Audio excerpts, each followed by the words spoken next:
আরে বন্ধু, কি অবস্থা? এই তো ভালো, ভালো আছিস? আলহামদুলিল্লাহ। সামনাসামনি তুলে দেখা গেলো, ভালোই ছি। তো অবশ্য কাছে যেতে হয় না। তো এখন একটা কথা ছিল তোর লগে। কি কথা বলবি ক? তাহলে তোর লাগে এই জুস আনছি বন্ধু, ল জুস কার কর। আছে জানা, খাই দিচ্ছি, সমস্যা নাই। কিন্তু এখন হইলো কথাটা হইলো, গার্লফ্রেন্ডের সাথে আমি ইদারিং চ্যাটিং চুটিং করে গেছে।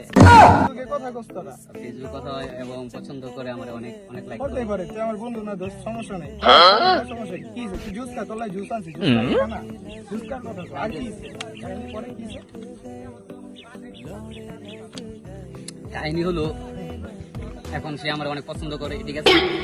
এখন এই জন্য আর কি আমি তোর কাছে বলতে চাইছি যে পরবর্তীতে বন্ধু তুই আবার কোনো যদি রাগ করো, সমস্যা নাই, আমার বন্ধু না, তুই জুস খা, আরেকটু খা, আরেকটু খা। আমি তো মজা হবে না, জুসটা মজা, তুই খা, খাওয়ার কথা। তুই এত কথা শুনেও তারপরও তুই আমার এই জুস খাই যাচ্ছিস, তুই আমার তুই বন্ধু এত না, ভালো। সমস্যা নাই, তুই খা না। খা, তুই আমার বন্ধু না, তোর লাগে জুস আনছি। কি হইছে? আমার গার্লফ্রেন্ডের রিলেশন করবি, কর, সমস্যা নেই। তোর বন্ধু না বেটা, এই জন্য আমি তোর জানাইতে সমস্যা না, বুঝবি, একটু পরে টের পাবি, একটু পরে টেরটা পাবি। এটা যে তোরা কিল্লা খাইছি, টের পাবি, 2 মিনিটের ভিতরে রিয়াকশনটা পাবি বন্ধু। এটার ভিতরে বিষ লাইছি আমি, বুঝছ না? তোরে খাওয়ানোর লেগা। Music.